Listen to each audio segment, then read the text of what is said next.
It is Wednesday, February 25th, 2026. And with me, as always, is my friend Pete. What is up, Glenn? Happy to be here as usual, and happy to be spending some time with you.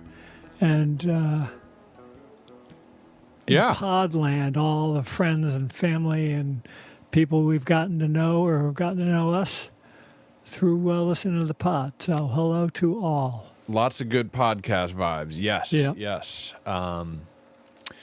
We just had a little bit of a blizzard here. How did you do? How did you do through that? I did pretty well. I had a bunch of neighbors shoveling us out. Lynn actually had a big work day. She was at home working, but she usually joins the crew. So I rode my wheelchair out to my ramp and went down into the garage and watched people shovel my driveway. Inspected their work and snow blow thanked my them. driveway. Yeah, nice. I figured I'd at least hang with them a little bit. But that's as close to the snowstorm as I got. But, man, we got a lot of snow. We did. What, 2 feet? We did. And we already had some, so it was just more. Yeah, I had... I thought I was going to have a pretty chill weekend. You'll recall my daughter was on a service trip down in Guatemala. I was going to ask you about that. Yeah, so her flight back was canceled. She was to fly back Sunday night, and Sunday night was when the blizzard was going to start. And so I'd imagine it was extremely stressful for the organizers of School the World, which is the name of the organization she was with. But they somehow found a bunch of seats on a flight to Montreal. And so Sunday morning, I headed up bright and early to Quebec and the Montreal airport and was there. Wow. So you drove up there to pick her up? I drove up there to pick her up and took two other kids and then turned right around, headed back to the good old US of A. I hope you got a big old thanks, Dad, for that one. I not from her. Everybody else was very thankful. I think she just kind of she was happy to see me, which I will take. In 10 years, she'll say thanks. Yeah. But we were, it's because it wasn't snowing at all. It wasn't snowing in Canada. It wasn't snowing in Vermont. It wasn't snowing in New Hampshire. So I was just making time while the snow wasn't falling, and we made it back just in time. So that was an invigorating day. Well, that's a big move by you. It's a lot of driving, and you and I already chatted a little bit. Sounded like she had a tremendous experience, and good for her. Yeah, and I got first dibs on all the stories and hearing her and the other the two boys we brought back talking about their experience. It was I got the download, so it was great. It was a great day and one we'll certainly remember for a long time. That is awesome. In the spirit of gratitude, her gratitude to you, which may be not yet articulated, but I'm sure she feels it. Yeah. I've got a couple of things that I am grateful for. Last Thursday, I started having sort of some localized discomfort in my belly. Basically, it felt like just gas, but the gas wasn't moving around. It was staying in the same place. And by Friday morning, it was getting worse. And by Friday at like noontime, I'm like, something's wrong. And so we called hospice, and my man Glenn, who's a nurse practitioner, who's my guy, we called the switchboard. They give him the message. He called back in 10 minutes and said, I'll be there in 10 to 15 minutes. And so he was over the house quite quickly, and we were trying to troubleshoot the issue. It clearly was potentially had something to do with my feeding tube. And we got the hospice doc on the line, and we're talking through it, but it was a little unclear, what was going on. So then the option was to go to the ER or to get in touch with the Healy Center at MGH. We decided Healy Center was a better first step. Yeah. And so we got Erin, we sent a message to Erin, who called us right away. So first thing of gratitude is to her. We did a little troubleshooting. She called the interventional radiology people, and this is Friday afternoon at this point, who basically say, send them in, tell them to ask for Brenda, and we'll be waiting for them. Okay. So we gather our stuff, we drive in, checked in, waited for maybe 10 minutes, and lo and behold, Brenda came out, also a nurse practitioner. She brought me right to a treatment room. And my feeding tube, if you think about the feeding tube, it's like, imagine like getting a pierced ear, and you run the feeding tube through one end of the ear, and it comes out on the other side, obviously, which is inside your stomach. And then they inflate a balloon so that it can't come out. Right. And what had happened was the balloon had deflated, not completely, but quite a bit, and was sort of sliding back up, trying to work its way out. And that was the pain. That was the pain. Okay. And so they replaced it, which was not a big deal. Yeah. A little bit of discomfort, but no big deal. Yeah. And now I have like a flat, it's called a Mickey button. It's flat against my body, so I don't have a tube sticking out of me anymore. Okay. That seems better. Is it better? Definitely better. Yeah. Yeah, way better. Nothing can get caught. Yeah. You always used to have to be careful about having the tube get tugged on or whatever. Yeah. And so the long and short of it is, it was 3 hours door to door from when we left our house to when we got back, which was absolutely incredible. That's fast. And so gratitude towards the whole healthcare team that I got going on. It helped that it was, they got a lot of cancellations that day because people were worried about the snowstorm. And it was a Friday of school vacation week. Right. There's a few things in my favor. Yeah, but still, that's like the speed of light for speed of light. It was yeah. incredible.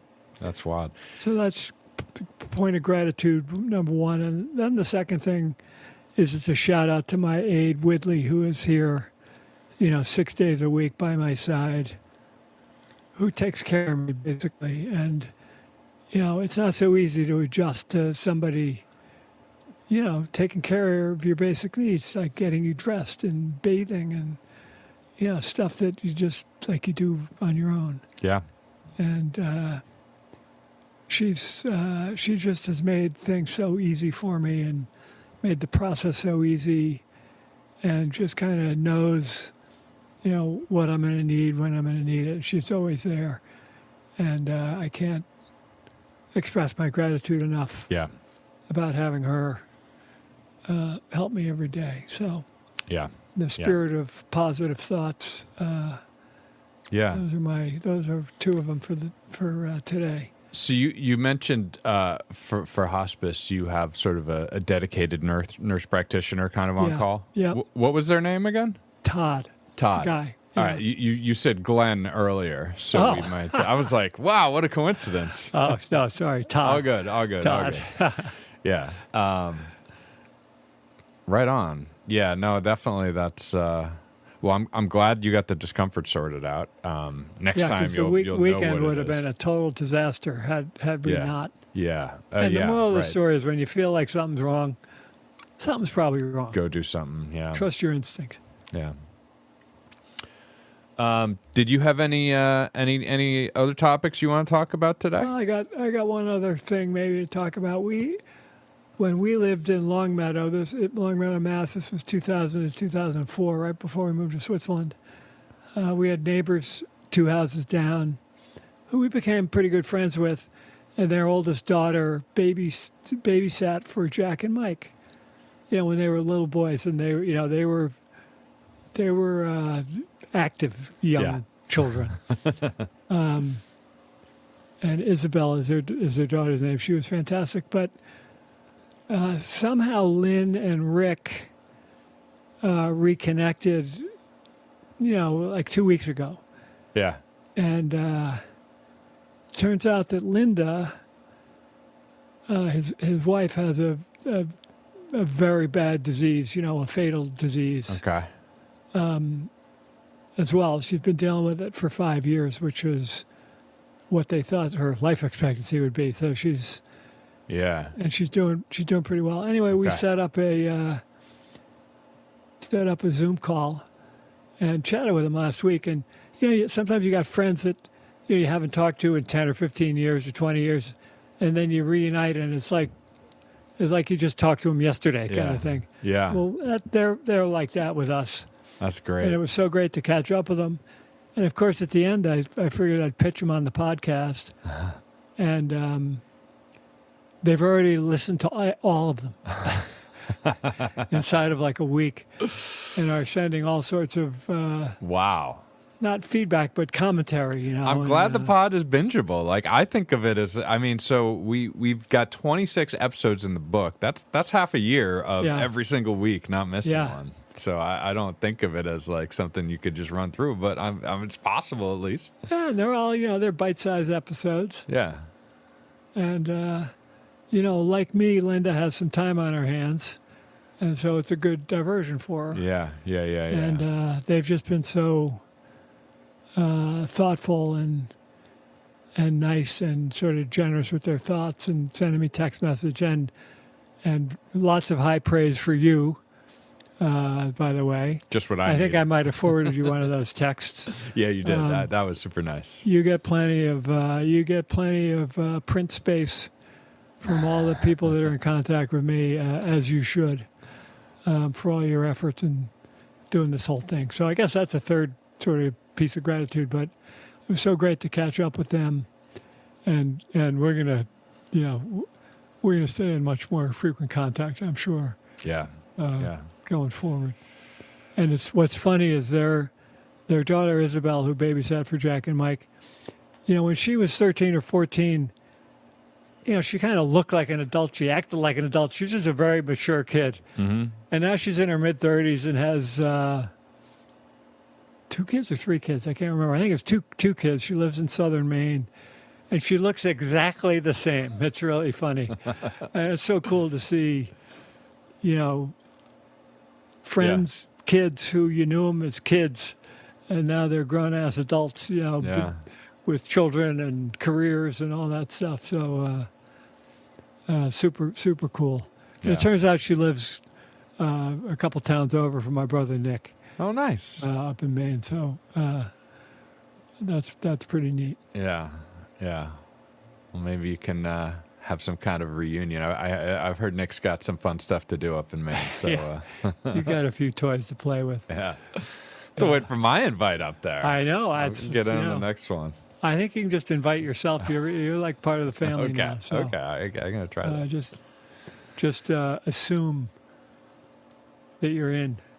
Yeah, well, I guess on the theme of gratefulness, I've got some things that I can say I'm grateful for.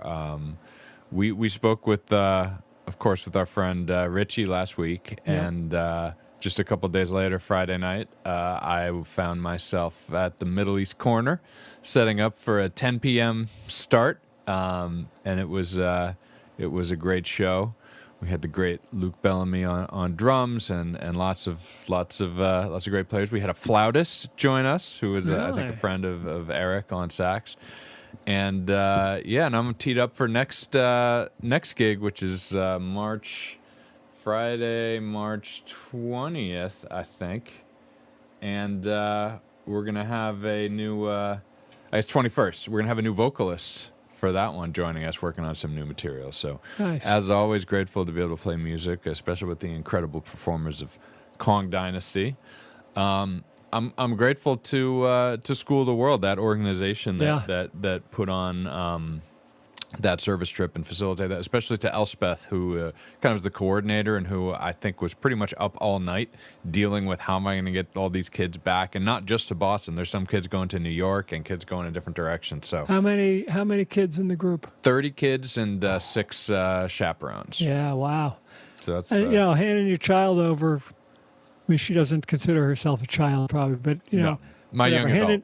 Handing your young adult daughter over to these folks and having them go to Guatemala. Yeah.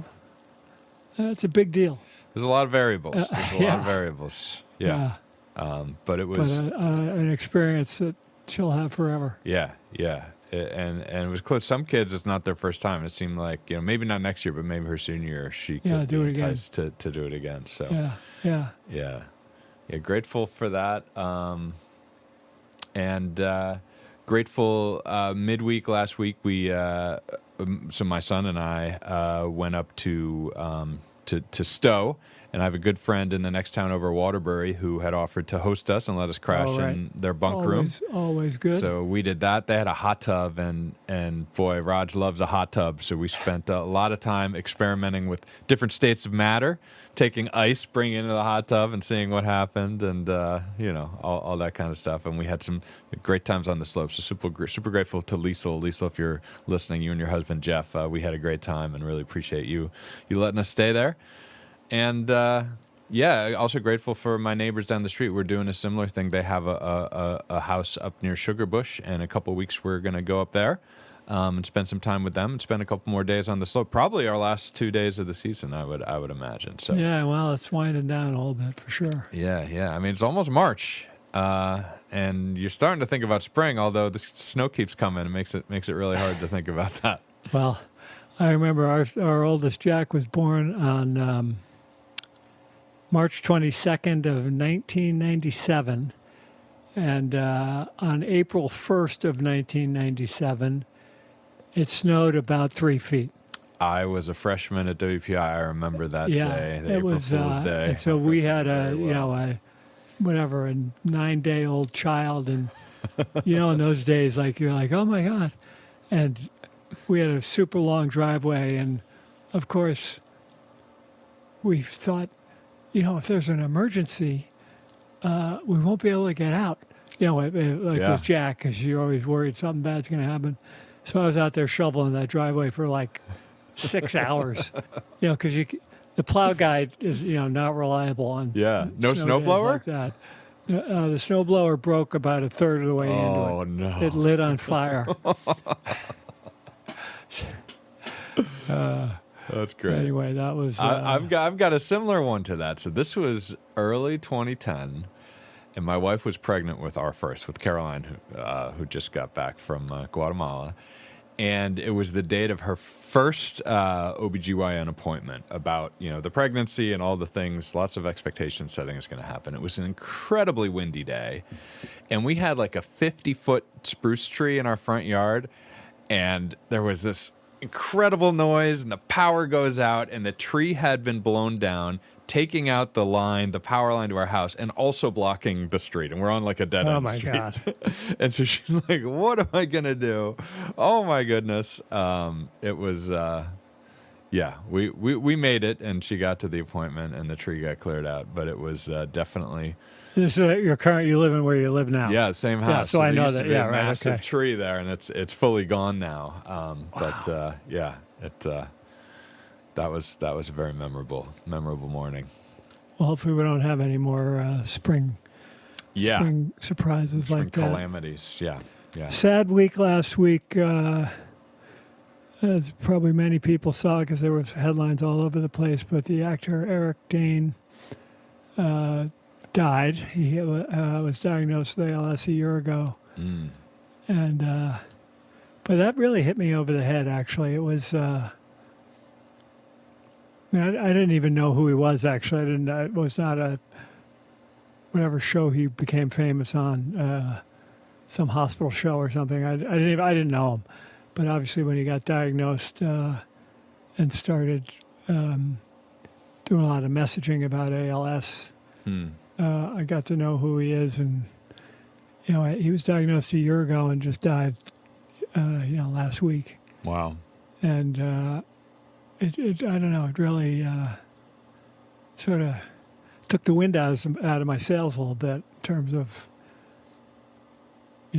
how this thing goes. Yeah. And for him to go so quickly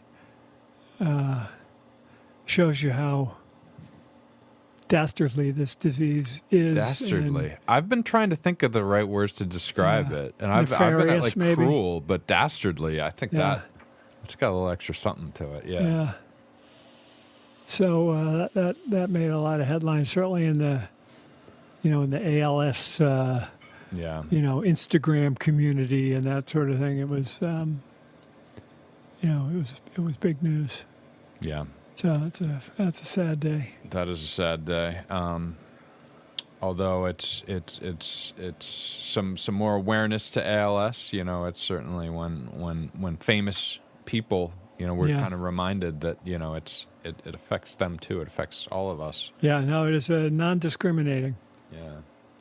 And you were sharing with me a little bit of content about Dan Doctoroff. Yes. Daniel Doctoroff. Well, So I was it's- reading about his story a little bit as Yeah. well. And my sister and her husband are pretty good friends with him and his wife. And she texted me last week saying, Dan's interested in your podcast. Do you have any episodes that you would recommend that I should send to him to listen? And I said, here's the link to episode 1. Yeah. But they all have a description behind them, and Yeah. and you've listened to a bunch of them. I don't really have a favorite necessarily. So Yeah. Well, and you can't start with the favorites anyways. You got to build. yeah, I think right. going in There's a order is the right momentum way. that Yeah. develops. Right. You can't read the last chapter That's right. That's right. first.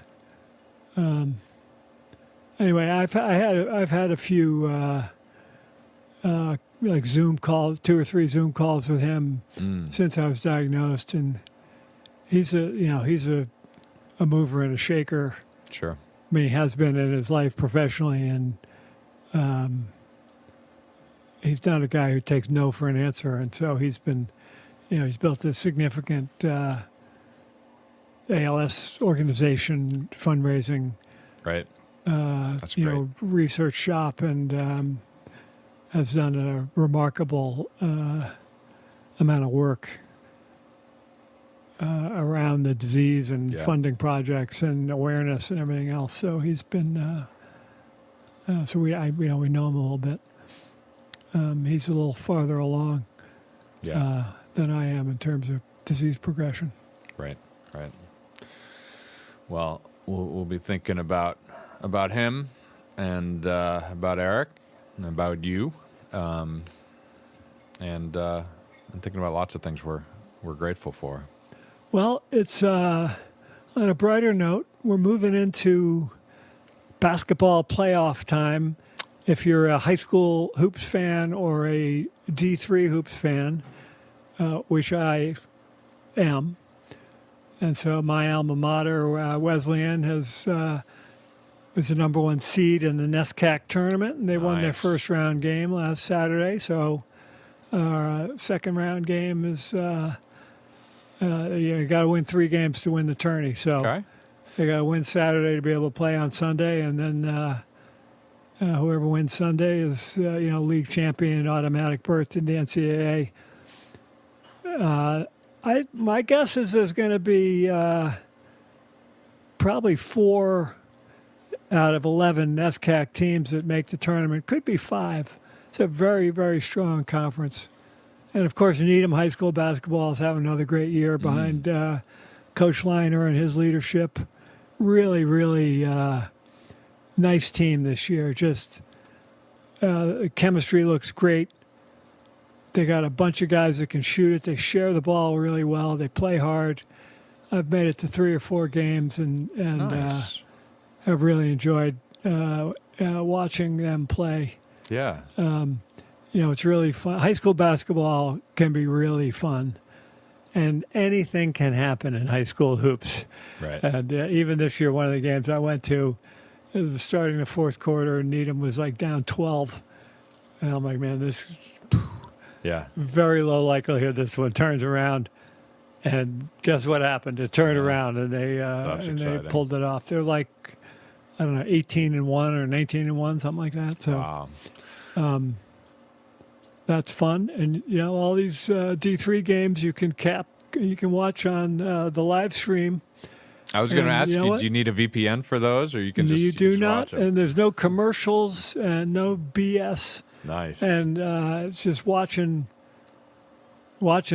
kids playing ball who are playing for the love of the game, yeah. Yeah. because they're not getting paid, they're not making any NIL money, Right. and just for the purity of the sport, and they're pretty good players.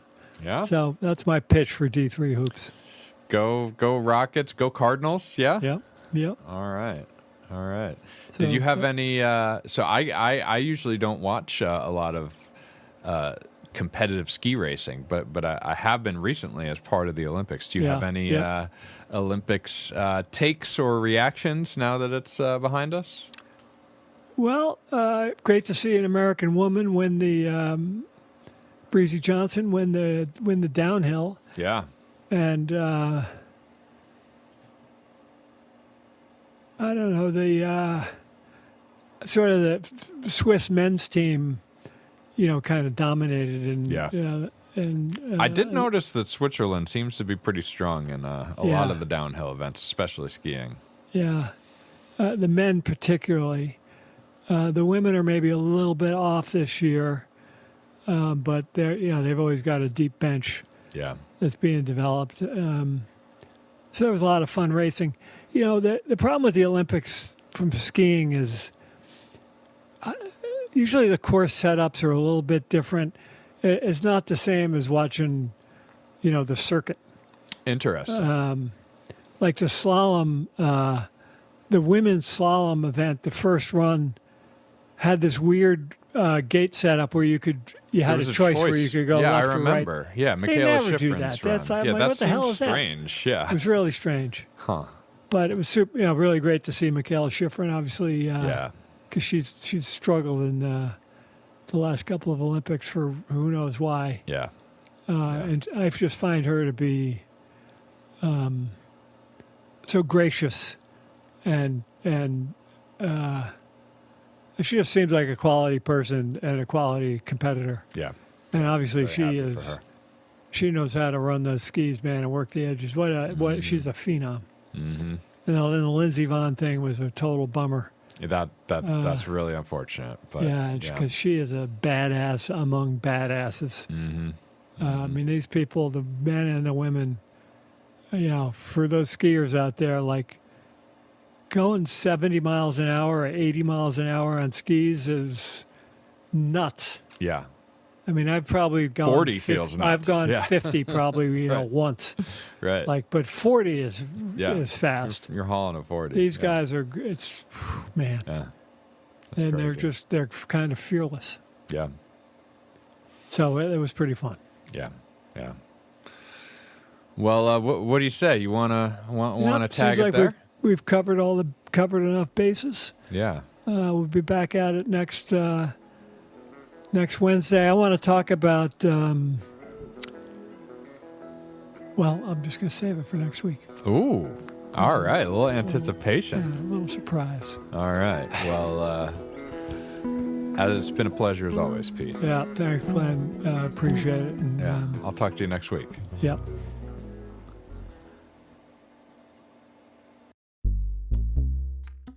If you have comments or questions for Pete and me, you can email us at 2224peter@gmail.com. If you'd like to get involved with or donate to ALS causes, check out ALS One at alsone.org. Thank you for listening.